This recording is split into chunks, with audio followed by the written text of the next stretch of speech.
পৃথিবীর মানুষ দেখেছে ছোট ছোট শিশু, 36 জন শিশুকে সে হত্যা করেছে।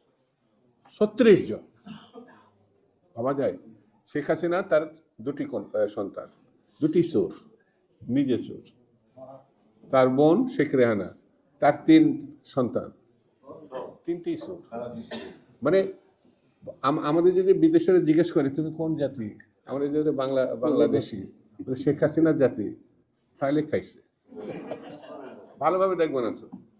যেমন তার জামানায় দুর্ভিক্ষর দেশ, তার পিতার জামানায় বিদেশে গেলে টাকা তো বাংলাদেশে দুর্ভিক্ষ পীড়িত জাতির লোক। কিন্তু শহীদ জিয়া রহমানের যখন শাসনকাল, তখন পৃথিবী উঠে দাঁড়িয়ে বাঙালিদেরকে সেলুট করছে। এরা পারে, এরা যুদ্ধ করতে পারে, এরা লড়াই করতে পারে, কৃষক তার ফসল ফলাতে পারে, এরা দুর্ভিক্ষকে জয় করতে পারে। এটা শহীদ জিয়া রহমান। বেগম খালেদা আপোষ করেননি, মৃত্যুকে কবুল করতে চেয়েছেন কিন্তু আপোষ করেননি।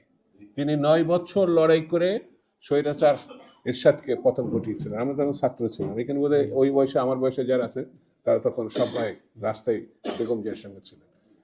তারেক রহমান সাহেব, যাকে আমরা প্রধানমন্ত্রী বানাতে চাই, বাংলাদেশের মানুষ তারেক রহমানকে প্রধানমন্ত্রী হিসাবে দেখতে চায়। এটাই সত্য। একটা মানুষ 17-18 বছর ধরে বিএনপিকে শুধু রক্ষা করেন, গণতান্ত্রিক কামী মানুষকে রক্ষা করেছেন, নির্দেশনা দিয়েছেন, সংগঠিত করেছেন তারেক রহমান সাহেব। সেই তারেক রহমান সাহেবকে সে উপহাস করে বলতো, সাহস থাকলে আসো, বলতো না? তা হাসিনা এখন যদি আমরা বলি সাহস থাকলে আসো।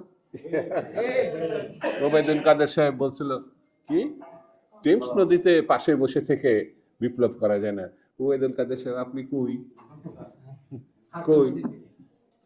টেমস নদীর পাশে বসে তো তারেক রহমান সাহেবের এই বাংলাদেশের নেতৃত্বে, তিনি একটা নেতৃত্বের গুণাগুণ যদি বিশ্লেষণ করা যায়, তিনি দেখিয়েছেন মানুষের সঙ্গে থাকলে, সে যত দূরেই থাক, মানুষের সঙ্গে থাকলে সেই মানুষ তাকে পছন্দ করবে, ভালোবাসবে, হৃদয় দিয়ে তাকে অনুভব করবে।